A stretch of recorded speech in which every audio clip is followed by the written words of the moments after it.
दिशा मिळवण्यासाठी आवश्यक आहे ते मार्गदर्शनाची। आजच्या कार्यक्रमाचे उद्घाटक असलेले सौ अर्चना पैकी मॅडम मी यांना अशी विनंती करते की त्यांनी आम्हा सर्वांना थोडंसं मार्गदर्शन करावं।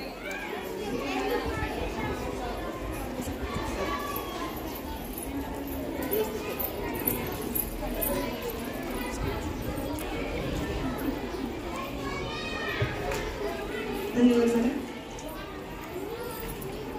या देवी सर्वभूतेषु शक्तिरूपेण संस्थिता नमस्तुस्ते नमस्तुस्ते नमस्तुस्ते नमो नमः। आज शुक्रवार आहे आणि शुक्रवार काल होता, आज शनिवार आहे आणि मला आज असं थोडंसं कन्फ्यूज झालं की मी तर घरची पूजा करून आले, आज शुक्रवार आहे का शनिवार आहे मला लक्षात येत नव्हतं। परंतु इथं जेव्हा माझं स्वागत करायला लेडीज होत्या तेव्हा मला सगळ्यांना बघून असं वाटलं की आज शुक्रवारच आहे आणि आज नक्की शुक्रवार आहे असं वाटलं। थोडंसं कन्फ्यूज झालं होतं येताना, परंतु जेव्हा वेगवेगळ्या वेशभूषेमध्ये आणि सुंदर साड्यांमध्ये सगळ्यांना बघितलं तेव्हा मनामध्ये एक आनंद झाला आणि माझ्या घरातली माझ्या देवघरातली मला देवी आठवली। त्याच्यामुळे तुम्हा सर्वांना माझा मनापासून नमस्कार।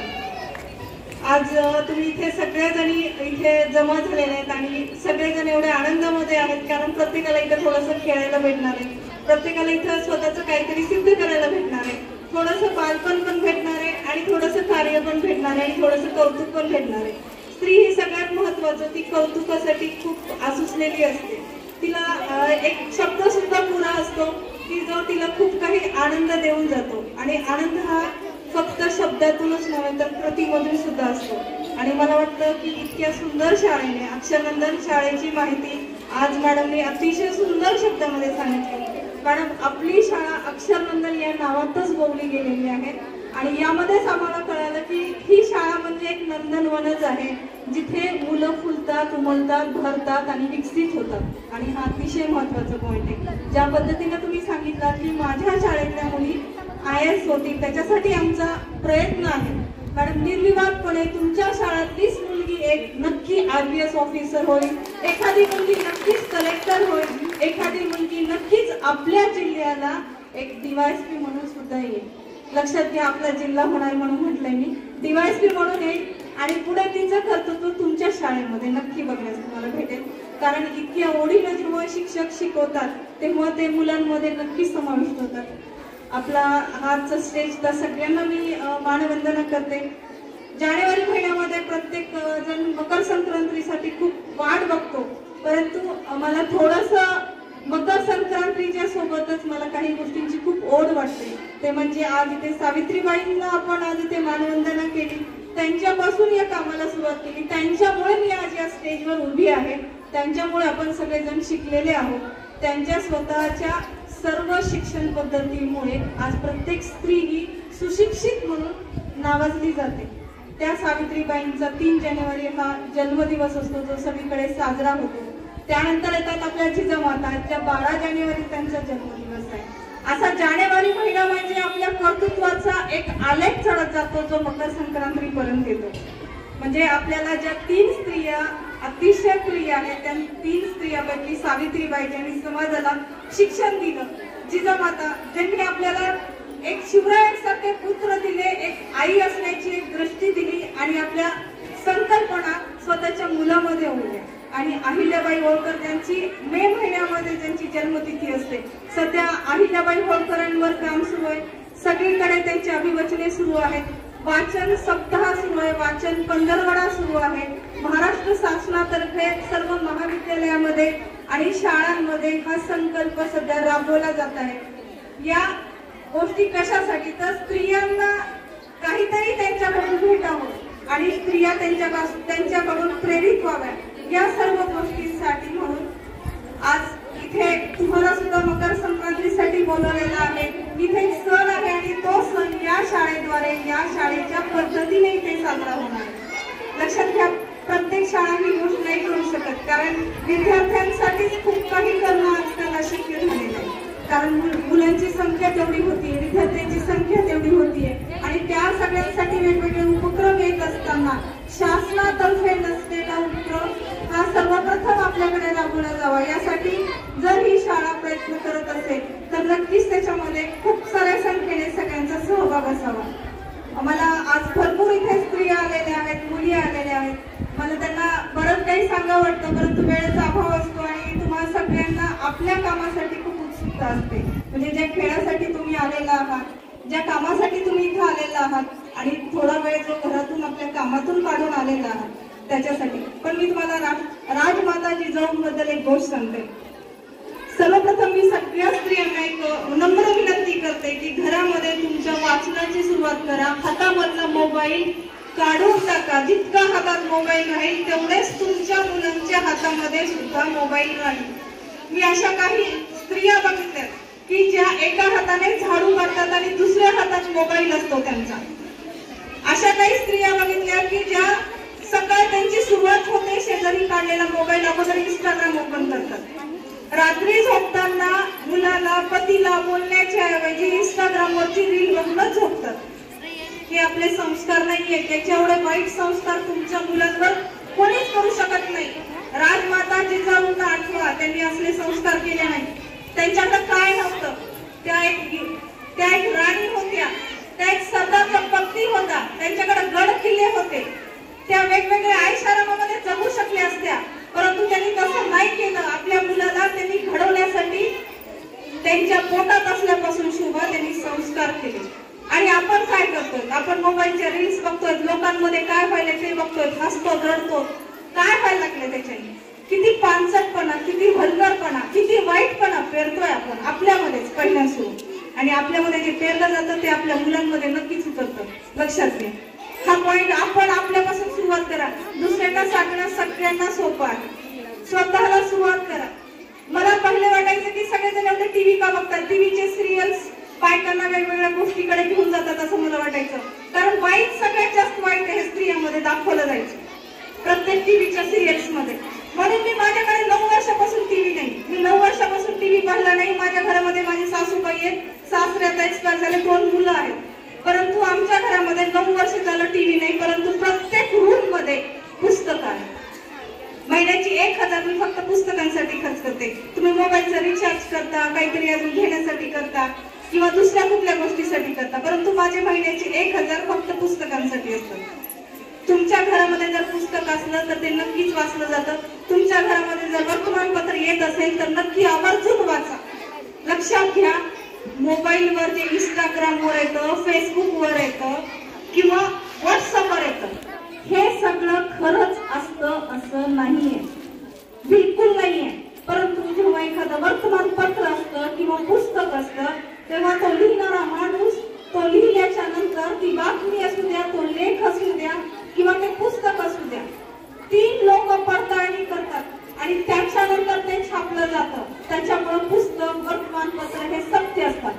सत्य दृष्टिकोनातून जगा, सत्य नजर मिळवा. कुठल्या तर आभासी जगामध्ये, मोबाईलमध्ये तुमचं जग नाही. तुमच्या घरात तुमचं जग आहे, तुमच्या स्वयंपाकात तुमचं जग आहे, तुमच्या मुलांमध्ये तुमचं जग आहे, तुमच्या पती पत्नीच्या नात्यामध्ये जग आहे. मला परवा एक जण तर येऊन सांगितलं आम्हाला दोघांना बोलायलाच भेटत नाहीये, कारण आम्ही दोघं पण मोबाईलवर असतो. याच्या एवढी वाईट गोष्ट आहे की पहिले जर तुम्हाला तुमची बायको जर व्यवस्थित बोलत असेल आणि आता बोलत नसेल, आणि लक्षात घ्या तुम्ही प्रत्येक जण आठवा, तुमचे कोणाचेच नवरे ऍडिक्ट नाहीत फोनसाठी, पण तुम्ही ऍडिक्ट आहात.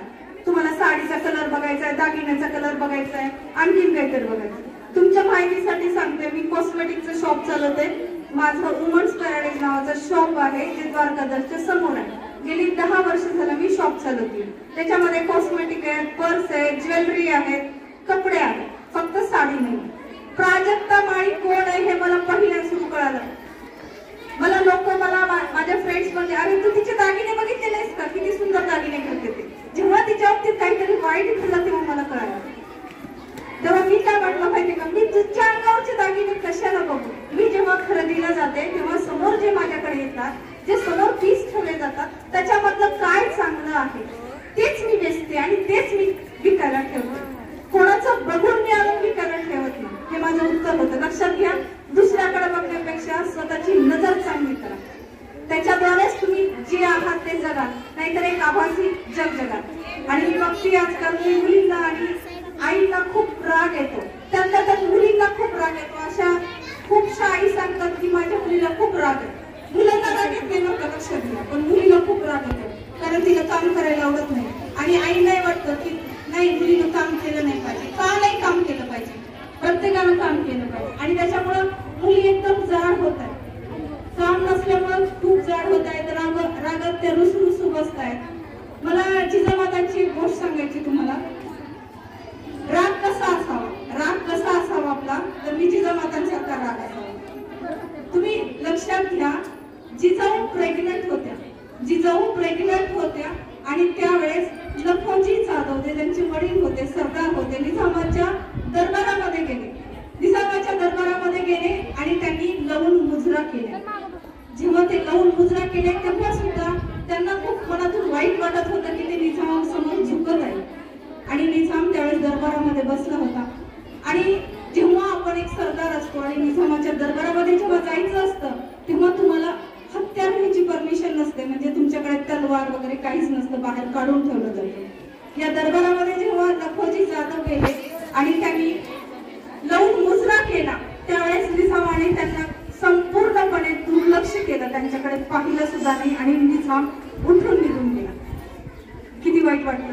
एक सरदार घराणा, मराठा घराणा, लखोजी जाधव 2 पुत्र सहित तिथे आले आणि त्यांनी तिथे लवून मुजरा केलाय, कमरेतून लवून मुजरा. लक्षात घ्या, आपल्याला कोणाला भेटलं तर नमस्कार करायला सुद्धा नको वाटतं. त्यांनी केलं तर आपण करतो, त्यांनी केलं तरच आपण करतो.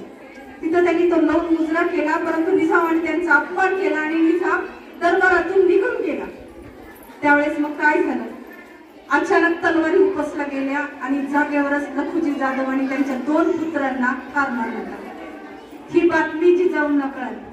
काय वाटलं असेल जिजाऊंना? तुम्हाला कसं वाटेल असं? त्यांचे खूप काही संबंध चांगले नव्हते, पण जेव्हा तुमचं माहेर निघून जाईल ना तेव्हा तुम्हाला कळतं की नाही, मला माझ्या माहेरी जायचं होतं. स्त्रीला सगळ्यात जास्त जर कुठं तर तिच्या मेंदूमध्ये जडणघडणीमध्ये बसलं असेल एक माळूस स्थान तर तिचं माहेर असतं. काय वाटलं असेल प्रेग्नंट असणाऱ्या जिजाऊंना जेव्हा कळालं, धाडकनी बातमी आली की लखोजी जाधव त्यांच्या 2 पुत्रासह कापले गेले. याच्या अगोदर जिजाऊंचा आणखीन एक भाऊ रणांगणावर व्रत पावलेला होता, तो आता माहेरच संपले. आपल्याला जर अशी वेळ आली तर आपल्यासारखी मुलगी किंवा स्त्री काय करेल? धड धड रडत बसेल, शेजारी पाजारी समजून सांगतील, नातेवाईक येतील, खाणं पिणं सगळं सोडून जाऊ आपण. माझं माहेर गेलं, ते अंथरूण नाही सोडणार, ते ऋण नाही सोडणार. लोकांनी तुम्हाला मंडपात बसावं लागेल, खा बेटा खा, काही होत नाही आता, असं म्हणावं लागेल. जिजाऊंना काय झालं? जिजाऊंच्या पोटामध्ये आग उठली, आग. मस्तकामध्ये राग गेला, राग. असा राग गेला की या निजामाला चिरडलं पाहिजे, या निजामाकडून आपली सत्ता ही आपल्या हातात आली पाहिजे. आणि तोच राग, तीच आग त्यांनी पोटातल्या लेकरामध्ये उतरवली. त्या शांत राहिल्या, पण त्या लेकराला असं तयार केलं, त्याच्या मनामध्ये असं घातलं पोटातल्या लेकरामध्ये की स्वराज्य स्थापन झालं. राग हा कसा परावर्तित करायचा असतो. त्यांनी पूर्ण मुत्सुद्दीपणे जे काही शिवरायांसोबत केलं ते त्यांनी शिवबा पोटात असतानाच सुरू केलं. कारण त्यांच्या डोक्यातला राग, मस्तकातला राग हा आता पोटात उतरला होता आणि पोटातून तो स्वराज्यासाठी निपजला होता. हे तुम्ही आम्ही करू शकतो, का नाही करू शकत? आपला राग कसा परावर्तित करायचा हे आपल्याला शिकायला पाहिजे. तुम्हाला खूप राग आला, तुमचं पूर्ण घर साफ करा, स्वच्छ टापटीप करा.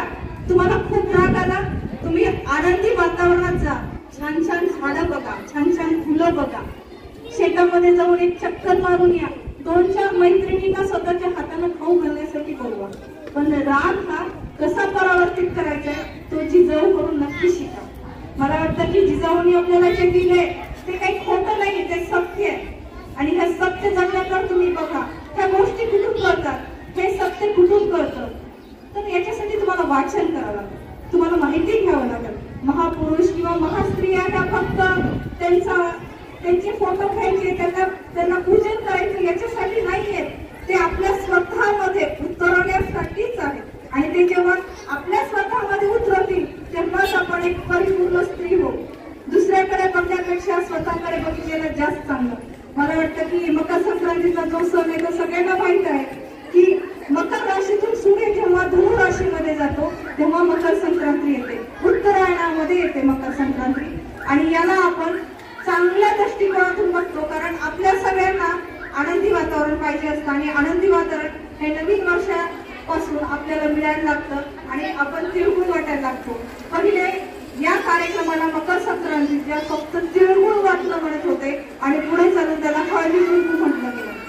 मला वाटतं की तिळगुळ आहे या शब्दापाठीमागे सर्व स्त्री आहेत. बऱ्याच ठिकाणी मी आता बघते की बाबा यांना बोलवायचं, विधवांना नाही बोलवायचं असं बोललं जातं. पण मला काय वाटतं माहिती का, तिळगुळ हा सण प्रत्येकासाठी आहे. मकर संक्रांती हा सण सगळ्यांसाठी आहे. इथे कुठल्याच गोष्टीचा भेदभाव नाही. तुमच्या आमच्यातीलच एखादी अशी स्त्री असू शकते की जिचे पती एक्सपायर झालेले आहेत किंवा ते नाही आहेत, त्यांना आवर्जून तुमच्या घरी बोलवा, त्यांना मान सन्मान द्या, त्यांना तिळगुळ द्या, त्यांना स्नेह द्या, तुमच्या सहवासाचा स्नेह द्या. ते खरं तुमचं हळदी कुंकू असेल, तो खरा स्नेह असेल. तुम्ही तो काळ सोडून द्या की ज्या काळामध्ये स्त्रियांना तुम्ही असं विचारत नव्हतात किंवा विधवा आहेत म्हणून त्यांना थोडंसं अवघडलं जातं. आता पण मी बऱ्याच स्त्रियांमध्ये या गोष्टी बघतीये. ते काढून टाका. काळ कुठे चाललाय बघा. अहिल्याबाई होळकर सती जात असताना त्यांना जाऊ दिलेलं नाही त्यांच्या सासऱ्यांनी. मल्हारराव होळकर, मी परवाच मल्हारराव होळकरांची जयंती झाली. सासरे कसे असावेत तर मल्हारराव होळकर सरांचे असावेत, तर सून कसे असावे तर अहिल्याबाई होळकरांसारखे असावे. तुमचं कर्तृत्व, तुमचं काम हे तुमच्या घरच्यांना जेव्हा लक्षात येतं तेव्हा ऑटोमॅटिक तुम्ही सगळ्यांच्या नजरेमध्ये वर जातात. पण त्यासाठी तुम्हाला करण्यासुरू काहीतरी करावं लागतं. तुमच्यासाठी सगळ्यांनी काहीतरी करण्यापेक्षा तुम्ही दुसऱ्यासाठी काहीतरी जेव्हा करायला लागतात तेव्हाच तुम्ही काहीतरी बनता. मला वाटतं की आदर्श स्त्रिया ह्या इकडं तिकडं बघण्यापेक्षा, वेगवेगळ्या रील्स मध्ये बघण्यापेक्षा तुम्ही वाचनातून स्वतः समृद्ध व्हा. जे काही महापुरुष आहेत, मी सावित्रीबाईंचं उदाहरण तर प्रत्येकाला देते आणि मला असं वाटतं की इथे खूप मुली पण आहेत आणि स्त्रिया पण आहेत. माझं स्वतःचं एक मत आहे की पती कसा असावा तर ज्योतिबांसारखा असावा. पती कसा असावा तर ज्योतिबांसारखा असा, सावित्रीच्या पावलाच्या सोबत स्वतःची पावलं घेऊन चालणारा असावा. तुम्ही कधीतरी सावित्रीबाईंचा आणि ज्योतिबांचा एकत्र फोटो पहा. त्या 2 पावलामधलं अंतर मोजा, किती अंतर आहे. स्वतःला समृद्ध करणारा पती सावित्रीबाईंना भेटला की त्यांनी काय केलं, ज्योतिबांनी स्वतः मागे राहिले पण सावित्रीबाईंना पुढे केले. शिक्षणाच्या सर्वांगीण दृष्टिकोनातून त्यांना असा पट दिला की आजही इतक्या वर्षानंतर सुद्धा आज आपण शिक्षणासाठी सर्वप्रथम सावित्रीबाईंच्या समोर नतमस्तक होतो. त्यासाठी जो काही त्रास त्यांनी घेतला तो फक्त आणि फक्त आपल्याला सुशिक्षित करण्यासाठी. त्यामुळे आपण आपलं वाचन वाढवलं, आपला दृष्टिकोन जर व्यवस्थित ठेवला आणि आपल्याला जर काय करायचं हे आपल्याला आपण ठेवलं. एखादी रील बघत बघत काही बायका स्वयंपाक करतात. तुम्ही गायत्री मंत्र लावून स्वयंपाक करा, तुम्हालाही चांगलं वाटेल, दुसऱ्यालाही चांगलं वाटेल. ज्या गोष्टी खरंच चांगल्या आहेत त्या तुम्हाला कळत असून पण जर वळत नसतील तर स्वतःला कळवून घ्या. स्वतःचं वाचन वाढवा. स्वतःच्या घरामध्ये वर्तमानपत्र येत असेल तर नक्की वाचा.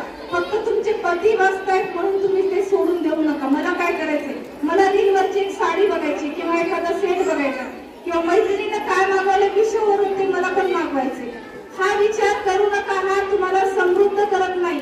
सगळ्यात महत्वाचं, हा विचार तुमच्या विचारामध्ये आला की तुमच्या मुलांमध्ये येणार. त्यामुळे जर स्वतःच्या मुलांना जर चांगलं करायचं असेल, आज मॅडमनी ध्येय दिलं की बाबा आमच्या शाळेतले एक जण IAS ऑफिसर होईल, मी सांगितले की एक IPS ऑफिसर होईल. हे ध्येय घेऊन घरी जा तुमच्या मुलांसोबत. तुम्ही स्वतः वाचन करा, मुलगा तुमच्या सोबत वाचन करेल. तुम्ही मोबाईलवर रील बसता तर मुलगा जर होमवर्क करत नसेल तर त्याचं सगळं लक्ष तुमच्याकडे असेल. एखादी गोष्ट फक्त एखादी लिखापडी करून काय उपयोग नाही. सर्वप्रथम स्वतःला बदला, स्वतःचे विचार विकसित करा आणि त्यासाठी वाचन हवं. फक्त मी स्वतः शिवलीलामृत वाचते, फक्त कुठली पारायण केल्यानं काही होत नाही. त्याच्यापेक्षा अवांतर वाचन पाहिजे, माहिती पाहिजे, दृष्टिकोन पाहिजे. आणि जेव्हा तुमची नजर ही स्वतःसाठी अगोदर घडते तेव्हा सर्वप्रथम तुम्ही तयार करता. मला वाटतं की अगोदर आपण स्वतःपासून सुरुवात करावं. आई आहात. आई ह्या शब्दाचा अर्थ खूप महत्वाचा आहे. मी अगोदर सगळ्यांना नमस्कार म्हणते कारण मला स्वतःचा हा अनुभव आहे की माझी आई मला घरामध्ये कोणी आलं म्हटलं की म्हणायची की नमस्कार कर. मला वाटायचं की मला नेहमी नमस्कार म्हणते. तेव्हा तिने मला सांगितलं की नमस्कार फुकाचा परंतु आशीर्वाद मोलाचा. नमस्कार फुकाचा परंतु आशीर्वाद मोलाचा. आणि हे वाक्य मी आयुष्यभर जपलं. या वाक्यामुळे जेव्हा मला 1 लाखाचा पुरस्कार भेटला पुण्यासारख्या ठिकाणी आणि त्या ठिकाणी सर्वप्रथम माझ्या आई वडिलांचं नाव निघालं तेव्हा मला माझ्या आईचा अभिमान वाटून गेला की लहान